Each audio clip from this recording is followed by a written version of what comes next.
5ই আগস্টের পরের থেকে আমরা সবাই বাকস্বাধীনতা ফিরে পেয়েছি। এখন আমার কথা হচ্ছে, আমরা কি বাকস্বাধীনতা ফিরে পেয়েছি নাকি গুজব রটনা করার জন্য অনুমতি পেয়েছি? ফেসবুক বা ইউটিউবে খুললেই দেখা যায় হচ্ছে শুধু গুজব আর গুজব। মানে কোনটা যে সত্যি নিউজ আর কোনটা যে মিথ্যা নিউজ, এটা খুঁজে বের করা অনেক টাফ। আসলে প্রত্যেকটা জিনিসেরই ভালো ব্যবহারও আছে, খারাপ ব্যবহারও আছে। যেমন ধরেন, একটা ছুরি দিয়ে ডক্টর অপারেশন করে, রুগীকে ভালো করে। সেম থিং, ওই ছুরি দিয়ে অনেকে ছিনতাইও করে, ডাকাতিও করে। তো আমরা বাক স্বাধীনতা পেয়েছি, ভালো কথা, সেটাকে আমাদেরকে প্রপার ওয়েতে ব্যবহার করতে হবে। এই বাক স্বাধীনতার যদি আপনি প্রপার ইউজটা করেন, তাহলে কী হবে জানেন? তাহলে আমাদের দেশ দ্রুত আগে বাড়াবে। কিভাবে?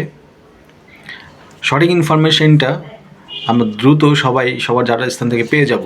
কিন্তু যদি এইভাবে এই হারে, মানে বিগত সময় থেকে যেই হারে 5 তারিখের পরের থেকে যেই হারে গুজব ছড়াচ্ছে ফেসবুকে, যেভাবে ফলস নিউজ ফেসবুকে ঘুরে বেড়াচ্ছে, ইউটিউবে ঘুরে বেড়াচ্ছে, মানুষের কিন্তু আসলে সঠিক ইনফরমেশন কোনোভাবেই পাচ্ছে না।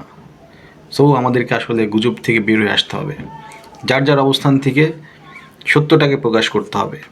গুজবে কান না দিয়ে সত্যটাকে যাচাই বাছাই করতে হবে। সেই ক্ষেত্রে আমরা কিছু কাজ করতে পারি, যে কোনটা গুজব না। সেই ক্ষেত্রে হচ্ছে আমাদের যেটা জাতীয় নিউজ পোর্টাল আছে, সেইগুলোকে আমরা ফলো করতে পারি। সেইখানে যে নিউজগুলো আসে সেইগুলো আসলে ফেক না, সেইগুলো হচ্ছে রিয়েল। যদি আমরা জাতীয় পত্রিকাগুলা, জাতীয় নিউজ পোর্টালগুলা, জাতীয় চ্যানেলগুলো যদি আমরা ফলো করি, তাহলে আমরা গুজব থেকে কিছুটা এড়াইতে পারবো। দেখবেন বিভিন্ন দলের লোকজন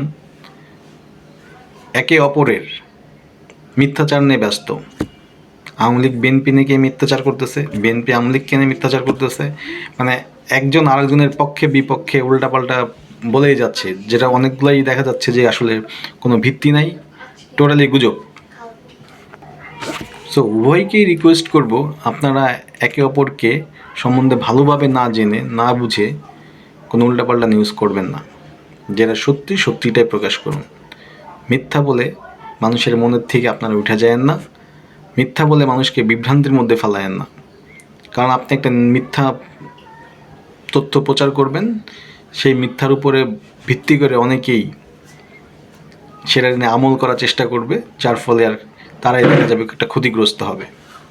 আর এই ক্ষতির দায়ভার আপনাকেই নিতে হবে, যে হচ্ছে মিথ্যাটাকে প্রচার করেছে। তো সত্য মিথ্যা থেকে আসলে বাঁচাটা এখন অনেক টাফ হয়ে গেছে, কারণ আমরা সবাই কিন্তু এখন সোশ্যাল মিডিয়ার উপরে খুবই আসক্ত। সোশ্যাল মিডিয়া হচ্ছে আমাদের ডেইলি রুটিন। সোশ্যাল মিডিয়া ছাড়া আমাদের লাইফ চলেই না বলতে চলে। কারণ আমরা এখন নিউজ দেখি হচ্ছে ফেসবুক, ইউটিউব থেকেই। আর এই ফেসবুক আর ইউটিউবেই ঘুরে বেড়াচ্ছে সত্য মিথ্যার লুকোচুরি খেলা। এখান থেকে আমাদেরকে বেরিয়ে আসতে হবে।